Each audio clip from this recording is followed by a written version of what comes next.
Today we're digging into some pretty significant recent disruptions and changes in global air travel, looking at updates from around May 8th, 2025. That's right. We've got news reports covering everything from geopolitical flashpoints impacting flights to, new travel rules popping up. And the idea is to sort of piece together what's happening and what it might mean for you, the traveler. Exactly. Starting with, a major situation in South Asia. Okay, yeah, let's unpack that.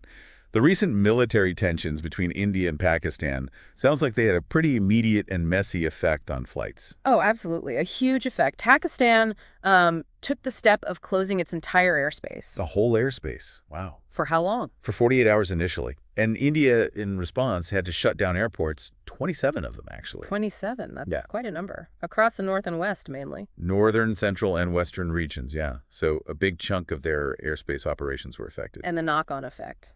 Flight cancellations, I assume. Big time. Just looking at May 8th, Indian Airlines alone canceled over 430 flights. 430 in one day. That gives you a real sense of the scale, doesn't it? Lots of people stranded. Definitely. And it wasn't just, contained within India or Pakistan. International travel felt it, too. Right, because planes couldn't fly over the closed airspace. Precisely. We saw major international carriers like United Airlines, Korean Air. They had to reroute flights significantly. Some were canceled altogether. Just completely avoiding the area. Yeah, and it shows how these regional issues can cause, a ripple effect across global networks. I heard about some specific diversions, too. Flights heading for Dhaka ending up way off course.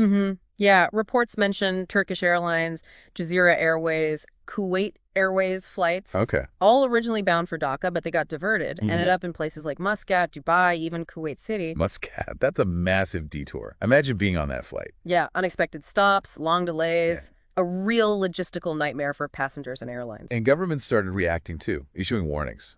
They did. Singapore, for example, put out advice against non-essential travel to Jammu and Kashmir and to Pakistan. Which kind of underlines the seriousness of the situation on the ground. It does. And it raises questions for travelers, about assessing risk and flexibility. Interestingly, though, amid all this chaos, there was a specific helpline set up. Yes, Pakistan's Ministry of Religious Affairs, they launched a 24-hour helpline specifically for Hajj pilgrims. Okay. So trying to minimize disruption for that specific, very important journey. Exactly. It shows a clear priority there, even when broader travel was in turmoil. Okay, so that's the South Asia picture.